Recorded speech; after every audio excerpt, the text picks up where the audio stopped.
రాష్ట్రంలో యూరియా కష్టాలతో రైతులు ఇబ్బంది పడుతుంటే యాప్ పేరుతో కొత్త డ్రామాకు తెరలేపారన్నారు, విమర్శించారు బీఆర్ఎస్ వర్కింగ్ ప్రెసిడెంట్ కేటీఆర్. 2 ఏళ్ల కాంగ్రెస్ పాలనలో రైతుల పరిస్థితి దారుణంగా మారిందని అన్నారు. ఉమ్మడి జిల్లాలో గెలిచిన బీఆర్ఎస్ సర్పంచ్లను ఖమ్మంలో ఘనంగా సన్మానించారు కేటీఆర్. 9 ఏళ్ల పాలనలో కేసీఆర్ 2.80 లక్షల కోట్ల అప్పు చేశారన్నారు. బీఆర్ఎస్ చేసిన అప్పులన్నీ 10 ఏళ్లలో తెలంగాణ అభివృద్ధికి పెట్టుబడి అయ్యాయన్నారు కేటీఆర్. అక్కడి నుంచి ఇక్కడ దాకా వస్తూ ఉంటే ప్రజల స్పందన, ప్రజల హావభావాలు, వారి మాటలు ఇవన్నీ కూడా వింటూ వచ్చినాను. మధ్యలో ఒక దగ్గర కొద్దిసేపు టీ తాగుదామని ఆగినాం.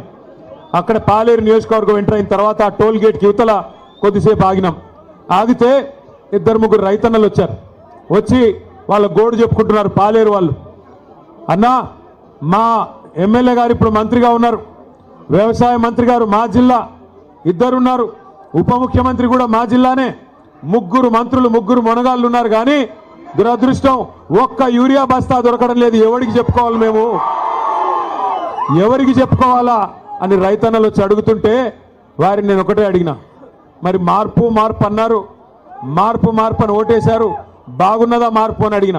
గల్లీ టు ఢిల్లీ ఏ ఎన్నికైనా కావచ్చు, కారు గుర్తు మీద ఎవరు వచ్చినా కేసీఆర్ గారే నిలబడ్డారనుకొని కళ్ళు మూసుకుని కారు గుర్తు కొట్టేయండి తప్ప దయచేసి కోపాలు, తాపాలు, భిన్న అభిప్రాయాలు మనకొద్దు. మనం ఐకమత్యంగా పోరాటం చేస్తే ఇంత అద్భుతమైన నాయకత్వం ఈ వేదిక మీద మీకుంది. అన్ని కులాలు, అన్ని మతాలు, అన్ని సీనియర్లు ఉన్నారు, జూనియర్లు ఉన్నారు, అందరూ ఉన్నారు. కాబట్టి మనం గట్టిగా ఐకమత్యంగా పనిచేస్తే ఖచ్చితంగా వచ్చే శాసనసభ ఎన్నికల్లో 7-8 సీట్లు ఉమ్మడి ఖమ్మం జిల్లాలో తప్పకుండా గెలుస్తామన్న విశ్వాసం నాకుంది. దయచేసి కాకపోతే నేను మిమ్మల్ని కోరేది, మనం తొందరలోనే మున్సిపల్ ఎన్నికలు ముగిసిన తర్వాత సభ్యత్వ నమోదు కార్యక్రమం, కొత్త కమిటీల ఏర్పాటు అవన్నీ కూడా ఉంటాయి. మండల కమిటీలు కానీ, జిల్లా కమిటీలు కానీ, నియోజకవర్గ స్థాయిలో పదవులు కానీ కొత్తగా చాలా మందికి ఇచ్చుకునే అవకాశం కూడా ఉంటుంది. దయచేసి అందరం కూడా పెద్దలు కేసీఆర్ గారి ఆలోచన మేరకి ఈ సంవత్సరం మొత్తం కూడా 26వ సంవత్సరంలో ఒకవైపు ప్రజల కోసం పోరాటాలు చేస్తూనే మరొక వైపు పార్టీ నిర్మాణం మీద దృష్టి పెట్టి ముందుకు పోదామని చెప్పి